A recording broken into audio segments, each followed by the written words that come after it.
It brought clarity. I got into my car but didn't start it right away. I just sat there, hands still, breathing steady, thinking. Not emotionally. Not reacting to what I felt. But analyzing what I knew. Because panic doesn't help in situations like this. Control does. If what I heard was real, then I wasn't dealing with suspicion anymore. I was dealing with intent. And intent changes everything. It means this wasn't a thought. It wasn't a moment of anger. It was a decision. A calculated one. And decisions like that don't disappear. They move forward. Which meant one thing. I couldn't act like a victim. I had to act like someone who understood the situation before it unfolded. And that meant staying quiet. Observing. Waiting. Because whoever she was talking to was now part of something bigger. Something real. And I needed to know exactly what that was. Before it was too late. I started the car finally, pulling away slowly, my eyes still on the house in the rearview mirror for just a second longer than necessary. Because in that moment, it stopped feeling like my home. And started feeling like a place I needed to survive. Once you realize someone is planning something against you, everything changes, not just how you see them but how you move. The smallest details start to matter. Every word, every habit, every moment that used to feel normal suddenly becomes something to analyze. And that was exactly where I found myself the next morning. Sitting across from my wife at the breakfast table, watching her pour coffee like nothing had happened, like the night before didn't exist. She looked the same. Calm. Composed. Normal. And that was the most disturbing part. Because the version of her sitting across from me now was the same person who had quietly discussed my death just hours earlier. "Did you get home late?" she asked casually, not even looking up from her cup. "Yeah," I replied, keeping my tone neutral, controlled, exactly the way it had always been. "Work ran longer than expected." She nodded slightly, accepting the answer without questioning it. And that told me something important. She didn't know. She had no idea I had heard anything. And that gave me an advantage. I kept everything the same that morning. Same routine. Same tone. Same behavior. Because the moment she suspected anything, everything would change. And I couldn't afford that. Not yet. I needed information. Not assumptions. So I left the house like I normally would, got into my car and drove, but not to work. Not that day. That day, my only objective was to understand exactly what I was dealing with. I parked a few blocks away and sat there for a moment, watching the house from a distance. Not obsessively. Not emotionally. Just observing. Because if she was involved in something this serious, there would be patterns. There would be movement. There would be something I could follow. And I didn't have to wait long. About 40 minutes later, she left the house. Dressed normally. No urgency. No signs of stress. Just calm. That calm again. I waited a few seconds before starting the engine, keeping enough distance between us so she wouldn't notice anything. Following someone isn't about speed, it's about patience. About blending in. About not existing in their awareness at all. She drove across town. Not to anywhere familiar. Not to work. Not to anything that fit her normal routine. Instead, she pulled into a small cafe I had never seen her go to before. That alone was enough. Because people don't change habits like that randomly. I parked further down the street and waited, watching her through the window as she walked inside. She didn't order anything immediately. Didn't sit near the front. She chose a table in the back, more private, less visible. And then, she waited. That confirmed everything. This wasn't a casual stop. This was a meeting.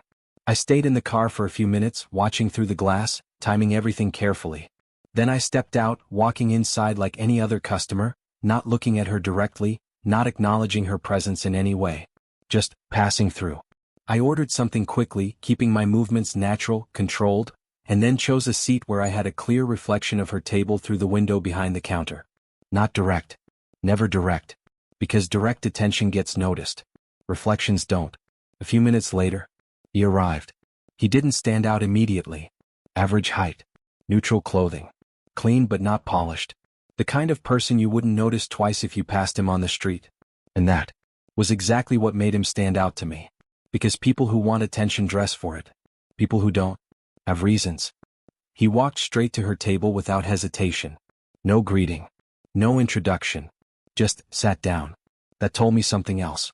This wasn't their first meeting. They were already familiar. I leaned slightly forward, pretending to check my phone, while my focus stayed locked on them through the reflection. Their conversation was low, controlled. But their body language spoke clearly. She wasn't nervous. She wasn't hesitant. She was direct, focused, like someone discussing a task, not a risk. And he listened more than he spoke. Calm, still, observing. There was something about the way he carried himself that didn't match what I expected. Because I expected someone careless, someone rough, someone obvious. But this man was none of those things. And that made him more dangerous. Or at least, that's what I thought at the time. She slid something across the table. An envelope. Thick, prepared. And he didn't open it, didn't check it, just placed his hand over it for a second, then pulled it toward himself. No reaction, no curiosity, just acceptance. That wasn't normal. Anyone else would have checked, counted, verified, but he didn't, which meant one thing. He wasn't there for negotiation. He was there for confirmation. And that changed everything. They spoke a little longer, but not much. This wasn't a long meeting. It didn't need to be. Because whatever was being discussed had already been agreed on before this moment. This was just the next step. The final step. She stood up first. No hesitation. No lingering. And walked out. He stayed seated for a few seconds after she left. Still, calm, watching. And then, something unexpected happened. He turned his head slightly. Not toward her. Toward me. Not directly. But enough. Enough to make it clear. He knew. Not who I was. Not everything. But something. Because his eyes didn't scan the room randomly. They landed, paused, and moved on. Like someone confirming a detail. Then he stood up, took the envelope, and walked out. Just like that. No rush. No concern. And that was the moment something shifted inside me. Because this wasn't just a plan anymore. It was active. It was moving. And I was already part of it. Whether they realized it or not. I stayed seated for a minute longer, letting everything settle. Not reacting. Not rushing. Just thinking. Because now I had seen him. The man she trusted to end my life. And something about him didn't fit. Not the way he moved. Not the way he reacted. Not the way he looked at me. It wasn't the behavior of someone careless. Or impulsive. It was controlled. Measured. And that raised a new question. One I hadn't considered before. What if he wasn't exactly who she thought he was? There's a difference between danger you can understand and danger you can't explain. The man sitting across from my wife in that cafe should have been easy to define. In my head, I had already placed him into a category. A hitman. Someone hired to do a job. Someone driven by money, by indifference, by whatever it takes to complete a task like that. But something about him didn't fit that image. And the more I replayed that moment in my mind, the more that feeling grew stronger. It wasn't just the way he carried himself. It was the way he didn't react. Most people, when handed an envelope, especially one that clearly carries weight, money, instructions, something important, there's always a moment of curiosity. A glance. A check. Something that shows they're engaged in what they're receiving. But he didn't do any of that. He accepted it like he already knew what was inside. Like it wasn't the first time he'd seen it. And that kind of certainty doesn't come from randomness. It comes from structure. I left the cafe a few minutes after he did, keeping my distance, making sure not to follow too closely. Because now this wasn't just about my wife anymore. This was about him. About understanding exactly who I was dealing with. Because if I was going to survive this, I needed to know whether the threat was real, or something else entirely. He didn't go far. That was the first thing that stood out. Instead of disappearing into some random direction, he walked down the street calmly, turned a corner, and stopped near a parked car. Not in a hurry. Not looking around nervously. Just steady. Like someone who had nothing to hide. Then he reached into his pocket. Pulled out his phone. And that's when everything changed. Because the way he spoke wasn't what I expected. Yeah, he said, his voice low but clear enough for me to catch fragments as I moved closer without drawing attention. Contact confirmed. Payment received. There was a pause. He listened. Then, no, he doesn't know yet. My body froze for just a second. Not visibly, but internally. Because that sentence wasn't part of the plan I thought I understood. He's already suspicious, the man continued quietly. But he hasn't made a move. Another pause. Then something I didn't expect. I'll keep him safe. Safe. That word didn't belong in this situation. Not in the way I had defined it. Not in the way I thought this was supposed to unfold. I stayed exactly where I was, my mind trying to process what I had just heard. Because everything about this moment was shifting.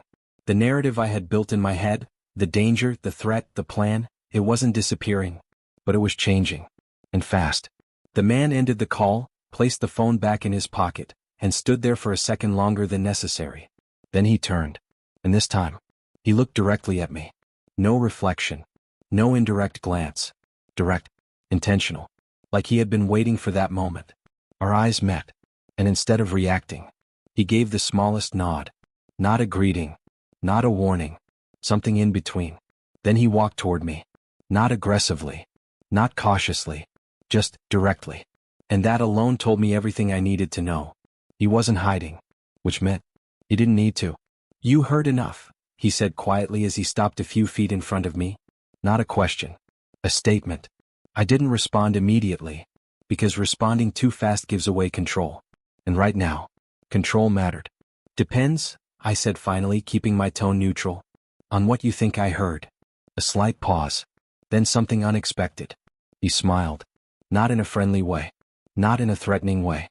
Just understanding. "Good," he said. "That means you're thinking." That line alone confirmed it. He wasn't what I thought he was. "Let's not do this out here," he added, glancing briefly around before stepping slightly closer. "You're in more danger than you realize." I studied him for a second, not looking for emotion but for consistency. Because people can fake tone. They can fake confidence. But consistency, that's harder. And everything about him was consistent. "Then explain it," I said. He didn't answer immediately. Instead, he reached into his jacket slowly, carefully, making sure every movement was visible, controlled. And when he pulled his hand back out, he held something small. Metal. Flashed briefly in the light. A badge. Not for long. Just enough. Enough for me to see it. Enough for me to understand. Undercover. That word hit instantly. Because now everything made sense. The calm behavior. The lack of reaction. The controlled movements. The way he handled the envelope. The call. Everything.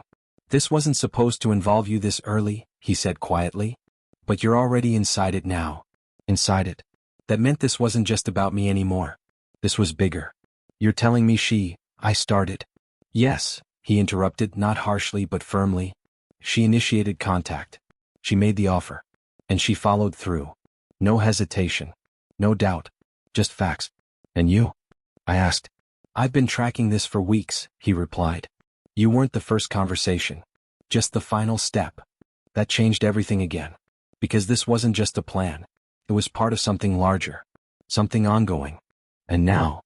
I asked. He looked at me for a moment before answering. "Now, we let her finish." That line landed heavier than anything else. Because letting her finish meant letting the plan move forward. Letting her believe everything was working. Letting her commit fully. "You're asking me to do nothing," I said. "I'm asking you to stay alive," he replied. And just like that, the situation became real in a way it hadn't been before. Not just suspicion. Not just fear. But strategy.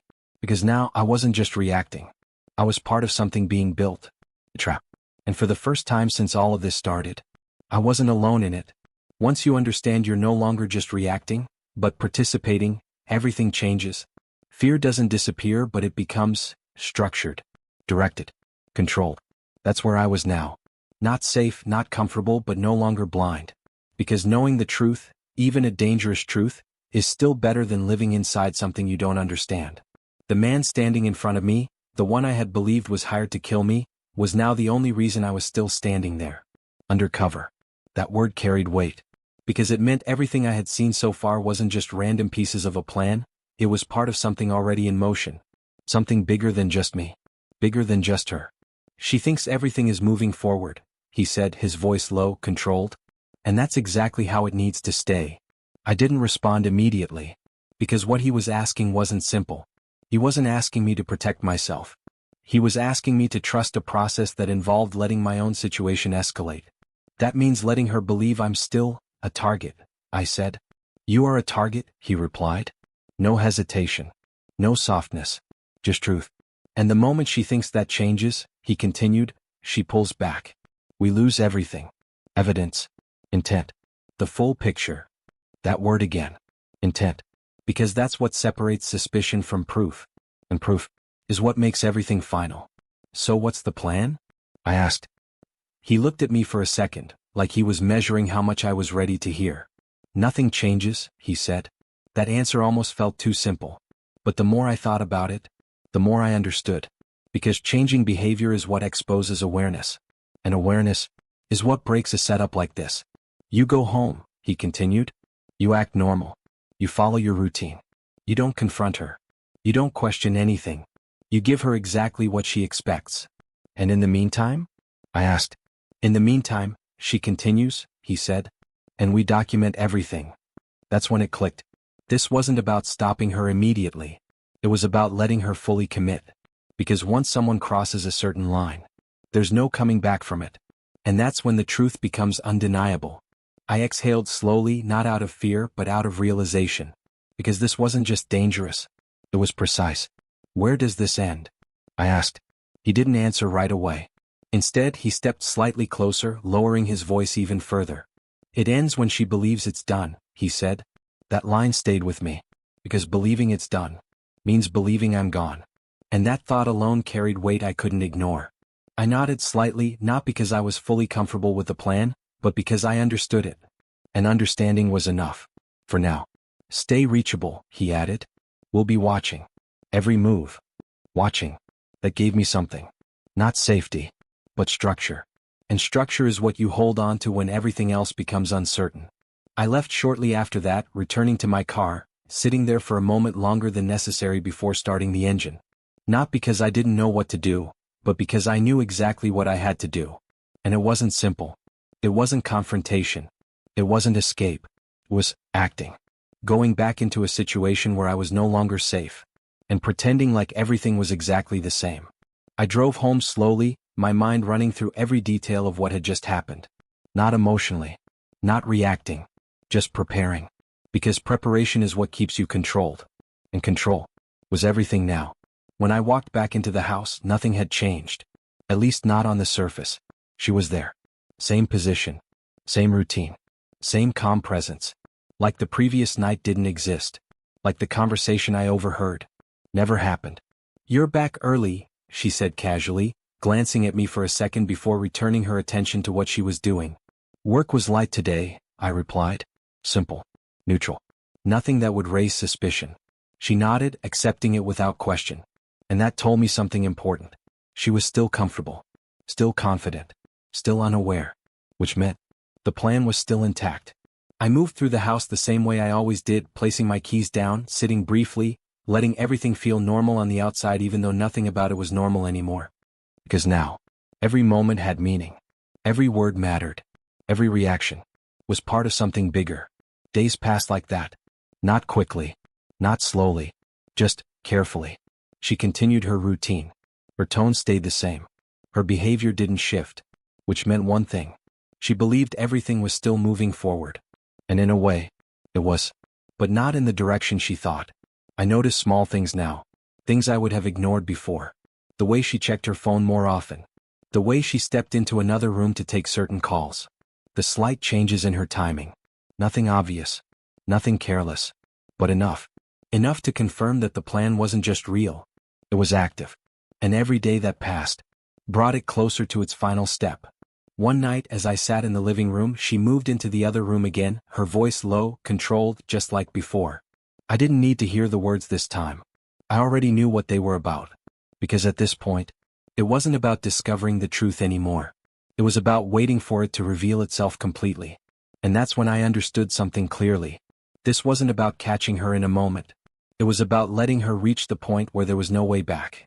Because once she believed it was done, once she believed everything had worked, that's when everything would fall apart. For her. And for the first time since all of this started, I wasn't just waiting anymore. I was ready. By the time everything reached its final stage, there was no confusion left. No doubt. No questions about what was happening or why. Every piece had fallen into place exactly the way it was supposed to. Not quickly. Not dramatically. But precisely. And that precision is what made the ending inevitable. The plan didn't change. That was the most important part. Because if anything had shifted even slightly, she would have noticed. And the moment she noticed, everything would have collapsed. So instead, everything continued exactly the way she expected it to. Her routine stayed the same. Her behavior stayed controlled. Her confidence stayed intact. Because from her perspective, everything was working. And that belief was exactly what we needed. The undercover officer kept his distance, but I knew he was there. Not visible, not obvious, but present. Watching. Coordinating. Waiting for the moment when everything crossed the line from intent to action. That moment came quietly. Not with an announcement. Not with a signal. But with a message. It was late in the evening when it happened. I was in the house, sitting in the same space I had been in countless times before, the same environment that now felt like something entirely different. My phone buzzed once. A single message. No name. Just a number. It's time. 2 words. That was all it said. But it was enough, because I knew exactly what it meant.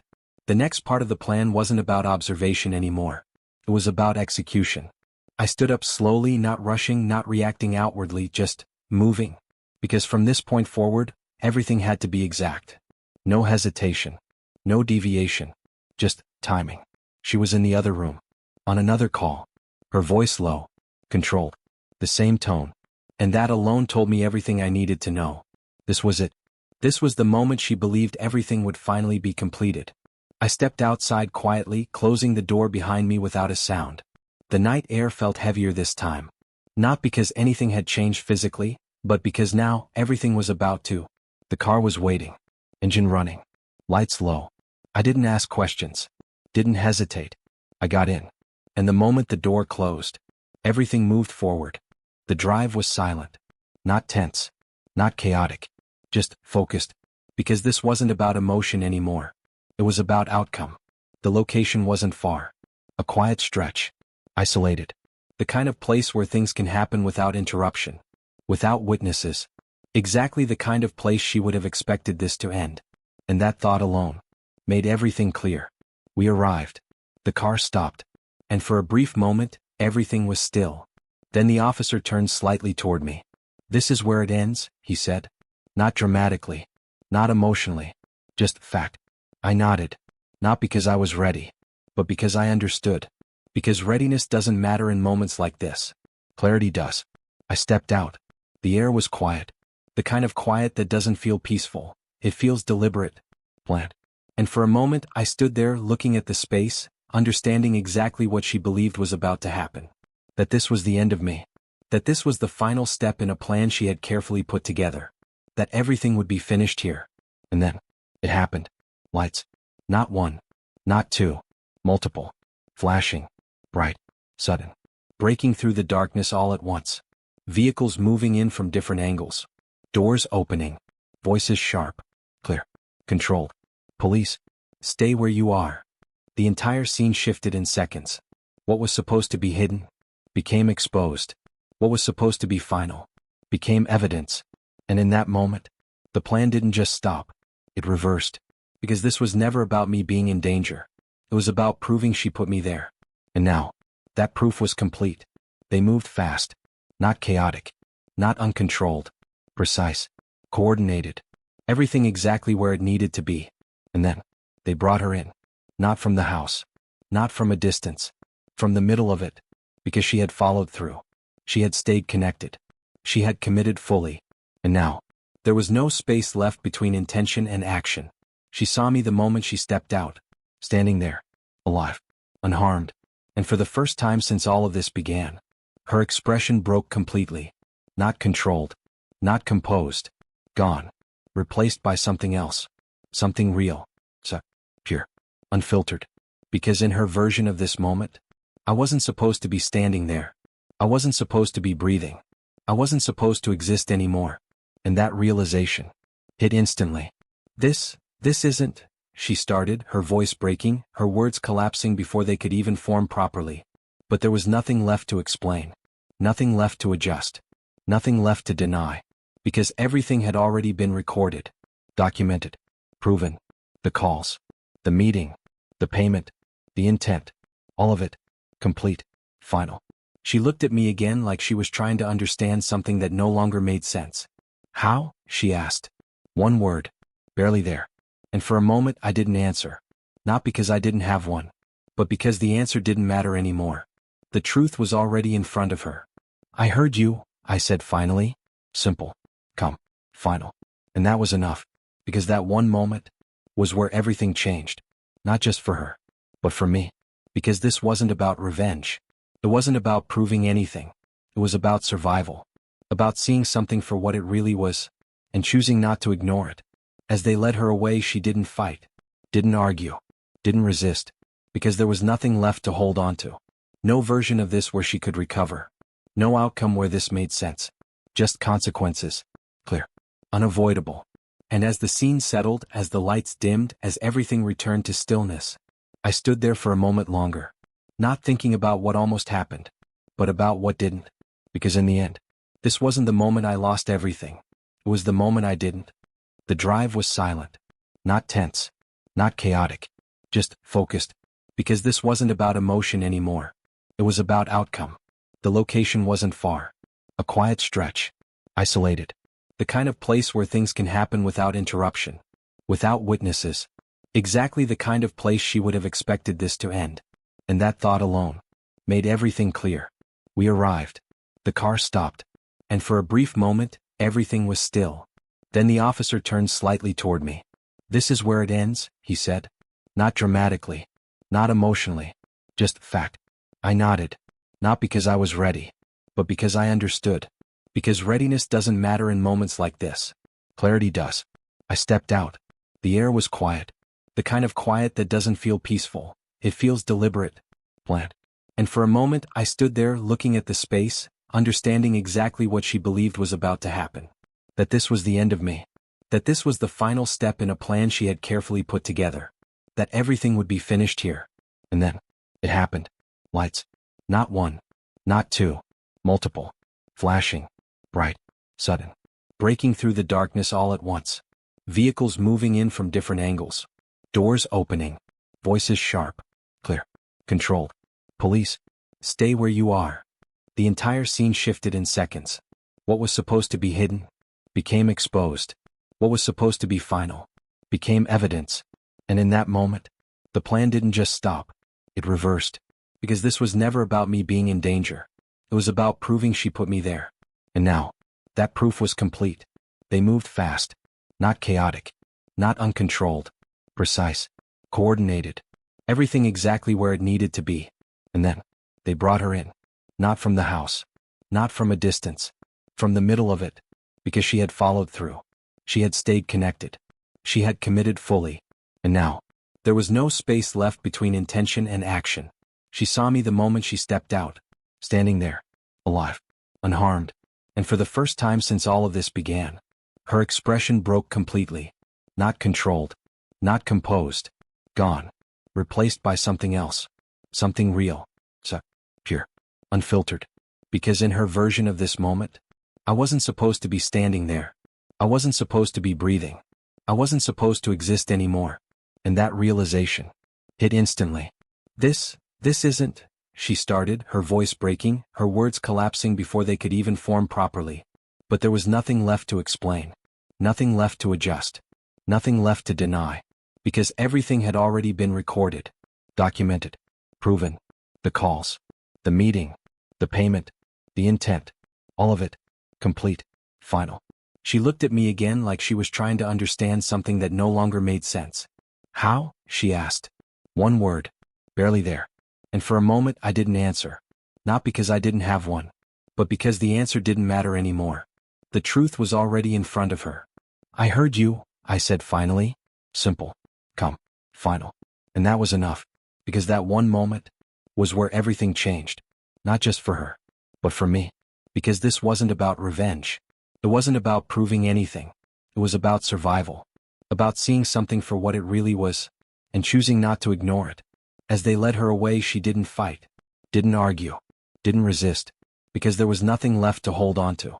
No version of this where she could recover. No outcome where this made sense.